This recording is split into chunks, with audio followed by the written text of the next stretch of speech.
Hey everybody, so today's workout is an old school, about 20-year-old workout that we've done at the Monkey Bar Gym for a long time. It's called the FBI, and it is literally a workout that Jessie made for one of the students that she was training to get into the FBI. They made it and they crushed the physical test that this workout prepared them for. Pretty darn cool, I think. So the objective of this workout is to build full body strength and conditioning, which is exactly what you need for life. You want to be strong, you want to be conditioned to do any activity. And so this is a great workout to do just that. How does it work? You're going to do 25 Hindu push-ups. If you got to break your setup, you got to break it up.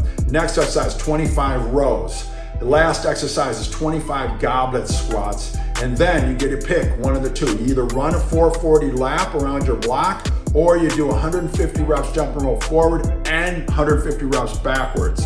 So you can pick either one of those that you want, but the whole thing you're gonna do 4 rounds through as fast as possible. Good luck.